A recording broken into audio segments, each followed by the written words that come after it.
नमस्कार दोस्तों, स्वागत है आपका आयुक्सी एजुकेशन के एमपीपीएससी यूट्यूब चैनल पर। आइए हम सॉल्व करते हैं मध्य प्रदेश के आयोग के 2024 में आए हुए ज्योग्राफी के क्वेश्चंस का। 10 क्वेश्चन इंडियन ज्योग्राफी के आए हुए थे, उनका हम एनालिसिस करते हैं और उनके बारे में जानते हैं कि आगे के लिए हम उनसे कैसे सीख सकते हैं कि भविष्य में कैसे क्वेश्चन आएंगे और क्या कर सकते हैं हम। इंडियन ज्योग्राफी का पहला क्वेश्चन था प्रमुख नदियों का उनके उद्गम क्षेत्र से मिलान करना। उन्होंने पूछा है, एक तरफ हमको दी गई है नदियां और दूसरी तरफ है उद्गम क्षेत्र। तो जैसे है कावेरी नदी, साबरमती नदी, ताप्ती नदी और दामोदर नदी, इन नदियों का उद्गम स्थल कौन सा है हमें वह बताना है। तो कावेरी नदी का उद्गम स्थल पता करने के लिए हमको सबसे पहले देखना पड़ेगा कि सतपुड़ा, ब्रह्मगिरी, मेवाड़ या छोटा नागपुर। तो इसमें कावेरी नदी का उद्गम स्थल है ब्रह्मगिरी पहाड़ी। वहीं साबरमती नदी जो राजस्थान में प्रवाहित होती है उसका उद्गम स्थल होगा मेवाड़ पहाड़ी, क्योंकि मेवाड़ पहाड़ी राजस्थान में है। ताप्ती नदी का उद्गम स्थल मध्य प्रदेश है और मध्य प्रदेश में सतपुड़ा श्रेणी है। वहीं दामोदर नदी का उद्गम स्थल छोटा नागपुर का पठार है। इस प्रकार हम देख सकते हैं कि इस अरेंजमेंट के अनुसार हमारा कौन सा ऑप्शन सही हो सकता है। तो पहले का दूसरा, ये दूसरे का तीसरा, इस आधार पर हम सी ऑप्शन हमारा सही उत्तर है। इसके बाद हम इन तथ्यों का कुछ ज़्यादा विश्लेषण करेंगे और इनके कुछ एक्स्ट्रा फैक्ट देखेंगे जो हमारे यहाँ पर दिए गए हैं। जैसे कावेरी नदी है, तो कावेरी नदी का उद्गम कहाँ से होता है। तो कावेरी नदी कर्नाटक की एक प्रमुख नदी है जिसका कोडगु ये पश्चिमी घाट की ब्रह्मगिरी पहाड़ी के ताला कावेरी से इसका उद्गम होता है और यह दक्षिण पूर्व दिशा में बहती है नदी। दक्षिण पूर्व दिशा में बहती हुई यह नदी बंगाल की खाड़ी में जाकर के मिल जाती है। इसे दक्षिण भारत की गंगा के नाम से भी जाना जाता है। इसकी लंबाई 805 किलोमीटर है। यह तमिलनाडु, कर्नाटक और केरल राज्यों में बहती है और एक केंद्र शासित प्रदेश है पांडुचेरी जो यहाँ भी यह प्रवाहित होती है। इसकी प्रमुख नदियां हैं सिमसा, हेमवती, अर्कावती, होन्नुहोल, लक्ष्मण तीर्थ, काबिनी, भवानी और लोकपवानी। अब हमारी दूसरी नदी है साबरमती नदी। साबरमती नदी का उद्गम राजस्थान से होता है। राजस्थान के उदयपुर जिले के मेवाड़ पहाड़ी के ढेबर झील से। इसका मेन फैक्ट ये है कि मेवाड़ पहाड़ी, ऑप्शन में हमको मेवाड़ दिया हुआ, लेकिन मेवाड़ पहाड़ी की ढेबर झील से इसका उद्गम होता है। इसकी कुल लंबाई गुजरात में 323 और राजस्थान में 48 किलोमीटर है। यह नदी अरब सागर में खंबाती खाड़ी में मिल जाती है। साबरमती नदी की कुल लंबाई 371 किलोमीटर है। इसके प्रमुख शहर, किनारे बसे हुए शहर अहमदाबाद और गांधीनगर हैं। साबरमती भारत की प्रदूषित नदी कही जाती है जिसे शुद्ध करने के तमाम प्रयास किए जा रहे हैं। और प्रदूषित किस कारण है? इसके किनारे विभिन्न प्रकार के उद्योग हैं जिनका वेस्ट रासायनिक उर्वरक से और रासायनिक अपशिष्टों की वजह से ये इतनी दूषित हो चुकी है। अपनी अगली नदी है ताप्ती नदी। ताप्ती नदी का उद्गम मध्य प्रदेश के बैतूल जिले के मुल्ताई पहाड़ी से होता है जिसकी कुल लंबाई 724 किलोमीटर है। यह पूर्व से पश्चिम दिशा में बहती है और यह भारत की दूसरी सबसे लंबी पूर्व से पश्चिम की ओर बहने वाली नदी है। तो पहली नदी कौन सी होगी? पहली नदी है नर्मदा नदी जिसकी कुल लंबाई 1312 किलोमीटर है जो पूर्व से पश्चिम की ओर बहती है। वहीं 724 किलोमीटर दूसरी सबसे लंबी नदी है ताप्ती नदी जो पूर्व से पश्चिम की ओर बहती है और यह खंबात की खाड़ी में अरब सागर में गिरती है और यह मध्य प्रदेश, महाराष्ट्र और गुजरात 3 राज्यों में बहती है। इसके किनारे सूरत जो सबसे प्रमुख शहर है वो बसा हुआ है। इसे ताप्ती गंगा भी कहा जाता है और इसे सूर्यपुत्री और शनि की बहन के नाम से भी जाना जाता है। इसके बाद है अपनी अगली नदी है दामोदर नदी। इसका उद्गम छोटा नागपुर के पठार से होता है। छोटा नागपुर के पठार के खरमत पहाड़ी से होता है दामोदर नदी। ये एक विशेष फैक्ट है इसका उद्गम।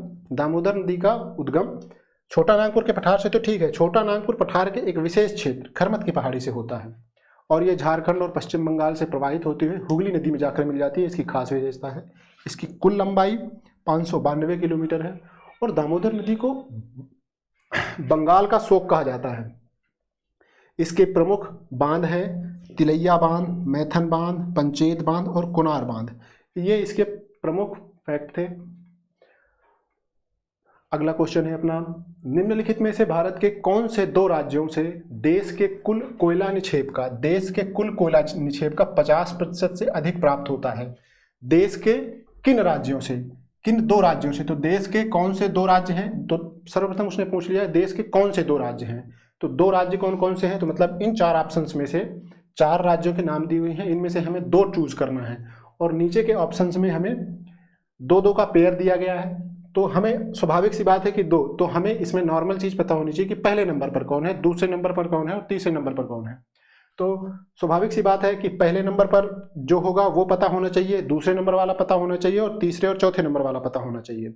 अगर हमें सिर्फ 2 भी पता है तो उनसे भी काम चल जाएगा। जैसे मान झारखंड में 26.4% उत्पादन होता है।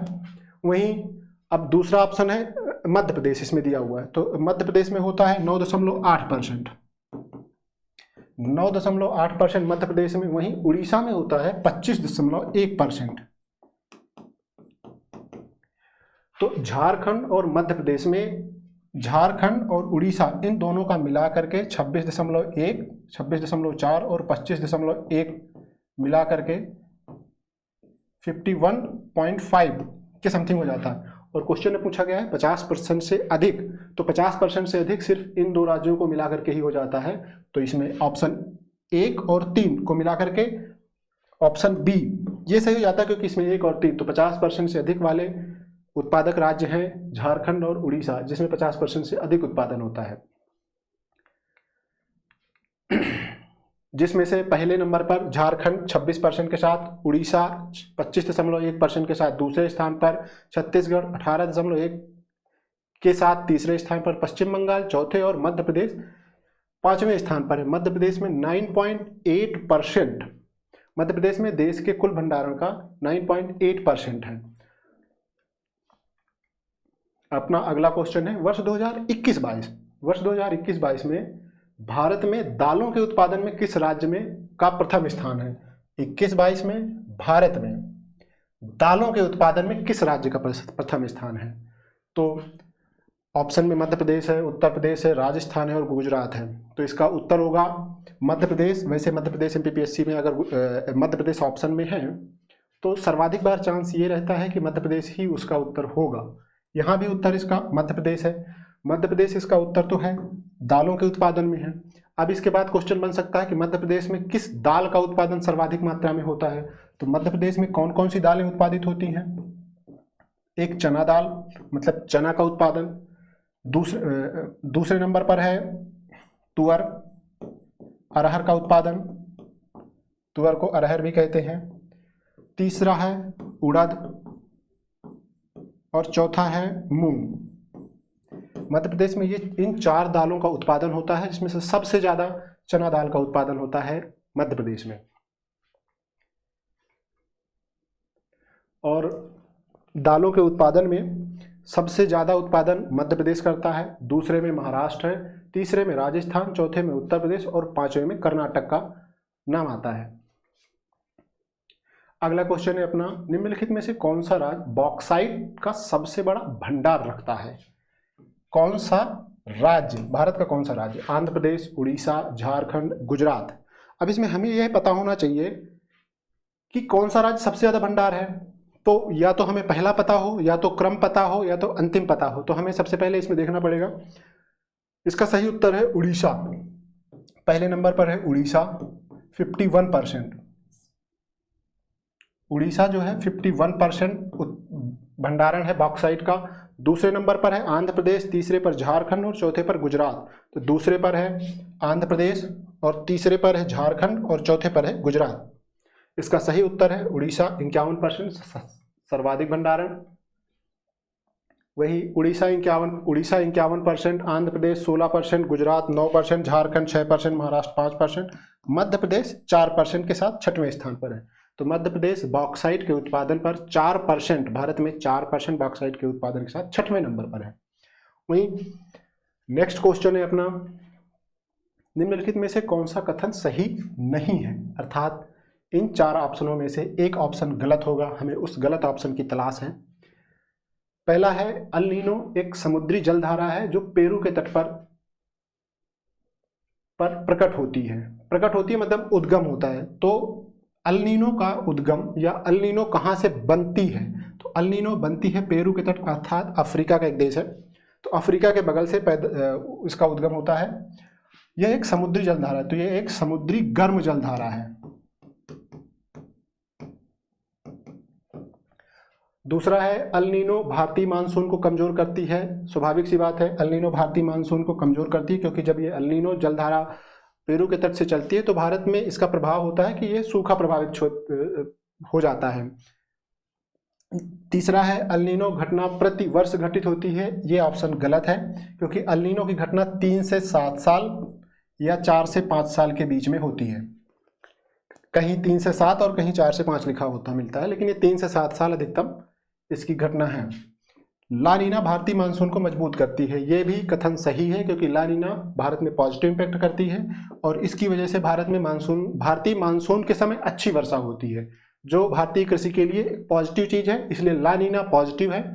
सीधे शब्दों में देखा जाए तो ला नीना भारतीय मानसून के लिए अच्छी है और अल नीनो भारतीय मानसून के लिए निगेटिव है।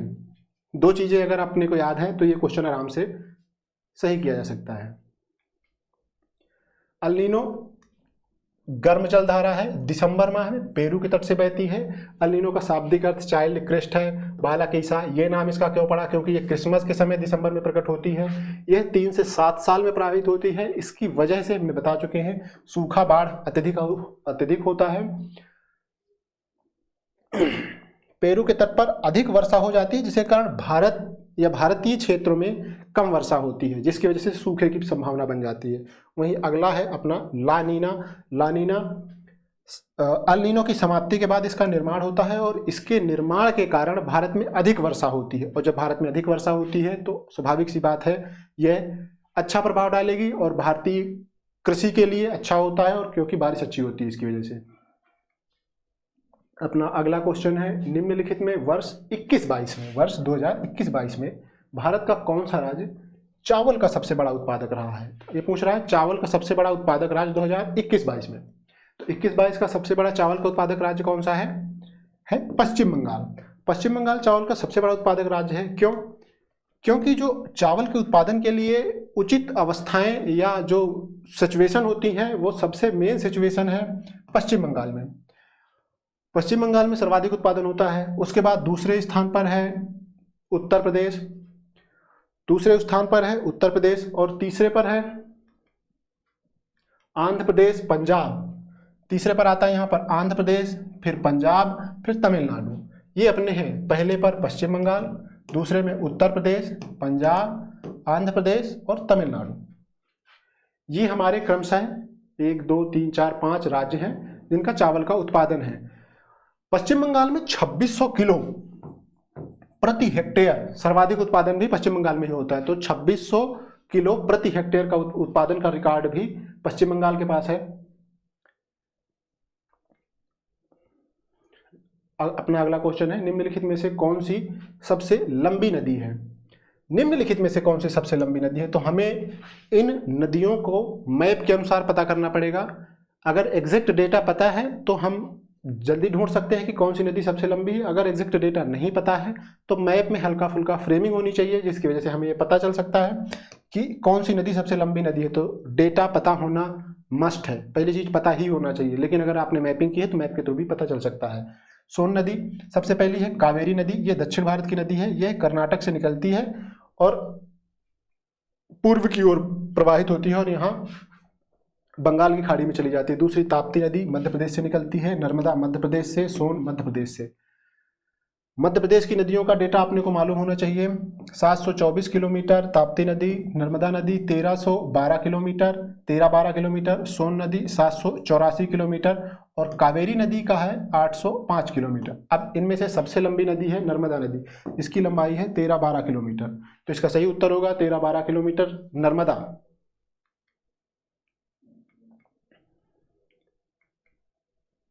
अगला क्वेश्चन है, वर्ष 2021 में निम्नलिखित में से कौन सा चक्रवात भारत के पश्चिमी तट पर आया था? तो भारत के पश्चिमी तट पर कौन सा चक्रवात आया था? तो ताउक्ते चक्रवात जो है, ये करंट अफेयर की क्लास में पढ़ाया जा चुका है।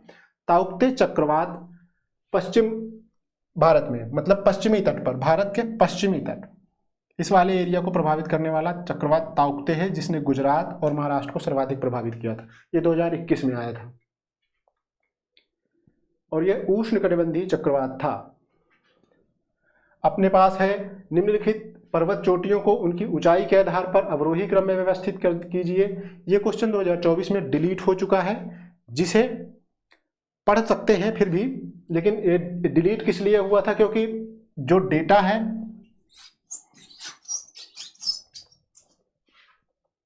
इसमें पूछ लिया था अवरोही क्रम, मतलब घटते क्रम में सबसे पहले बड़ा फिर सबसे छोटा लास्ट में कौन सा होगा। इंग्लिश में इसने पूछ लिया था असेंडिंग ऑर्डर में, मतलब सबसे पहले छोटा कौन सा होगा, लास्ट में बड़ा कौन सा होगा। तो दोनों में पूछने की प्रकृति बदल गई थी, इसलिए क्वेश्चन डिलीट किया गया है। हालांकि डायरेक्शन जो दिए जाते हैं और जो डायरेक्शन पेपर के पहले लिखे होते हैं उसमें ये माना जाता है कि हिंदी भाषा ही मानी जाएगी। तो हिंदी भाषा कब मानी जाएगी, जब उच्चारण में इधर उधर होता है या स्पेलिंग मिस्टेक होती है, लेकिन यहाँ तो पूरा अर्थ ही बदल रहा है, जिसकी वजह से इसको क्वेश्चन डिलीट करना पड़ा। खैर, हम अपने हिसाब से तो देख ही लेते हैं एक बार। तो गुरु शिखर की ऊंचाई है 1722 किलोमीटर, यह राजस्थान में स्थित है, यह राजस्थान की सबसे ऊंची चोटी है। वहीं महेंद्रगिरी 1501 मीटर उड़ीसा की यह सबसे ऊंची चोटी है। आती है अनाईमुड़ी 2695 मीटर, केरल की सबसे ऊंची चोटी है। पचमढ़ी की हाइट है 1067 मीटर, ये मध्य प्रदेश की सबसे ऊंची चोटी है। इस प्रकार इसका अगर उत्तर देखा जाए तो अनाईमुड़ी सबसे पहले 3 नंबर किस पे है, 1 नंबर, तो इसका ऑप्शन ए ही सही होगा। लेकिन यहाँ अर्थ बदल रहा है, जिसकी वजह से इस क्वेश्चन को डिलीट कर दिया गया। वैसे इसका उत्तर हिंदी मीडियम के लिए ए होगा और इंग्लिश मीडियम के लिए इसका उत्तर डी होगा, क्योंकि 4 ठीक है।